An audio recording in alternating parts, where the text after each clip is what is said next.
రాయుడు నీ బతుకులో నిప్పెట్ట అన్యాయంగా హరిబాబు మీదకి నేరం నెట్టి నీ ముదనష్టం పంచాయతీలో పెట్టి ఆయన కొట్టించి ఊరి నుంచి గెంటేస్తావంట.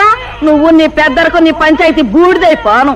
ఒరేయ్, ఇన్ని సంవత్సరాలుగా నిన్ను చూస్తున్నానే, భయపెట్టో మాయ చేసో నా బిడ్డను నీ గుప్పిట్టో పెట్టుకున్నావు. నా కూతుర్ని అల్లుడిని ఊరి నుంచి తరిమేశావు.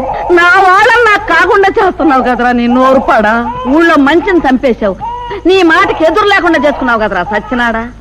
యువతరికి అన్యాయం చేసింది నీ కొడుకేరా.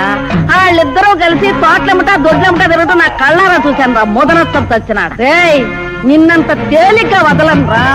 నిజాలన్నీ కూడగట్టుకుని సాక్ష్యాలన్నీ తీసుకొని ఆ రక్తబండ దగ్గర నీ బతుకు బజారు పారయ్యేటట్టు చేస్తా.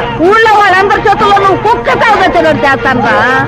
రేయ్, ఇవాళ హరిబాబు నీ ఆటలు సాగనివ్వటం లేదనేగా ఆడి మీద అంత నిందేశా. ఒరే రాయుడు, ఈరిగాడు కూతురికి అన్యాయం చేసింది నీ కొడుకేరా. వాళ్ళిద్దరూ కలిసి తోటలెమ్మటా దొడ్లెమ్మటా తిరగటం నా కళ్ళారా చూశాను రా ముదనష్టం చచ్చినాడు. రేయ్, నిన్నంత తేలిగ్గా వదలనరా. నిజాలన్నీ కూడగట్టుకుని సాక్ష్యాలన్నీ తీసుకొని ఆ రక్తబండ దగ్గర నీ బతుకు బజారు పారయ్యేటట్టు చేస్తా. ఊళ్ళో వాళ్ళందరి చేతుల్లో నువ్వు కుక్క తాగొచ్చేటట్టు చేస్తాను రా. రేయ్,